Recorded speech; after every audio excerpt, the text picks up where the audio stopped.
ألا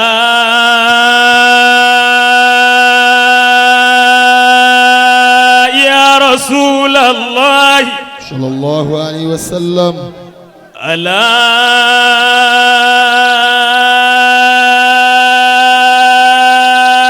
يا رسول الله صلى الله عليه وسلم. ألا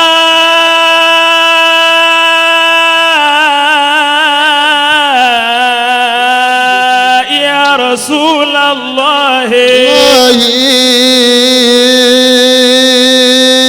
يا خير مرسلين عليك صلاة الله لا تتناهى ويا فوز من صلى عليك من الورى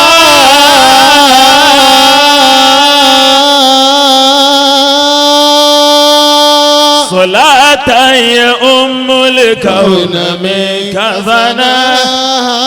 عليك صلاة الله يا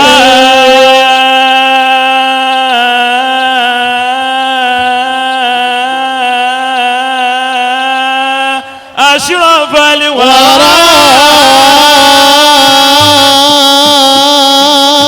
مهلا ويا أعلى البرية جاها يا إلهي أجثنا بمحمد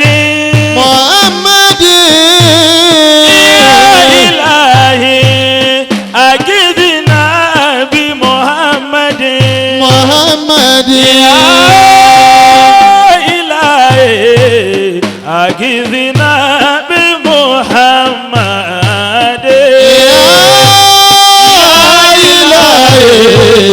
أغثنا بمحمد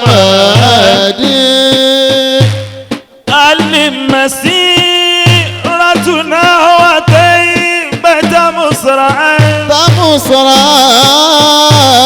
لعذر قبر الهاشمي محمد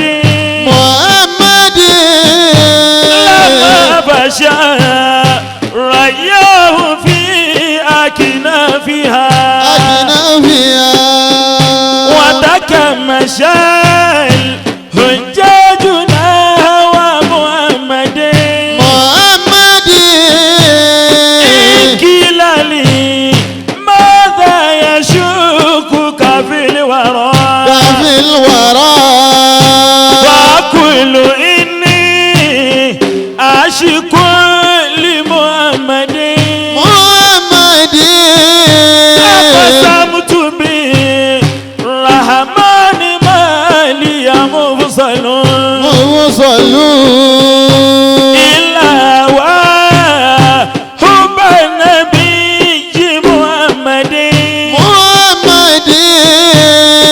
أكل ما صاب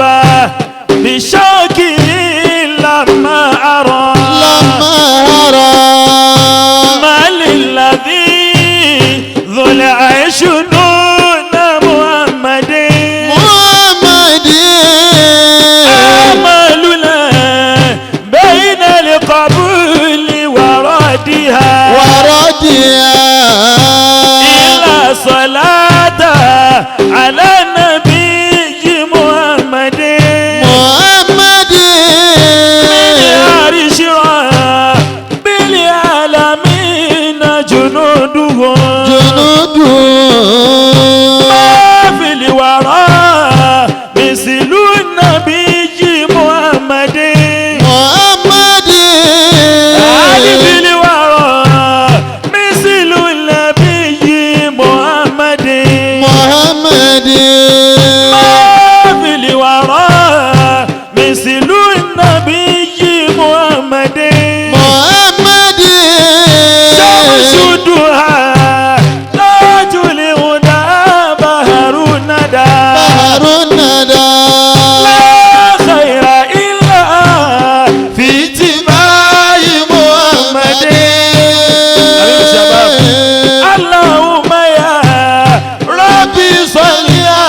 محمد وسيد سادات النبي محمد يا إلهي أغثنا السلام عليك عليك السلام عليك عليك السلام عليك عليك السلام عليك عليك السلام عليك يا سيدي يا رسول الله سلام عليك السلام عليك سلام عليك سلام عليك يا سيدي يا رسول الله. kò ní dùn mọ́ mi ká má juwọ́ sí ànábì dáadáa bí gbogbo owó lórí rẹ ti máa bẹ́ bí máa bá ń wé fọwọ́ sí ànábì dáadáa. Assalamu alayka Alayka Assalamu alayka Alayka Assalamu alayka ya sayyidi ya rasulallah. Assalamu alayka Ya Assalamu alayka Assalamu alayka Assalamu alayka Assalamu alayka Assalamu alayka ya mahbubi Assalamu alayka ya habibi Assalamu alayka sayyidu shafaati Assalamu alayka Rasulallah Annabi Rasulallah Annabi Rasulallah Annabi Annabi Rasulallah Annabi Rasulallah Annabi Muhammad sayyidil qiyamati Muhammad Annabi Muhammad habibullah Muhammad Annabi Muhammad sabiyullah Muhammad Annabi Muhammad Rasulallah Annabi Annabi Rasulallah Annabi Annabi Muhammad Allahumma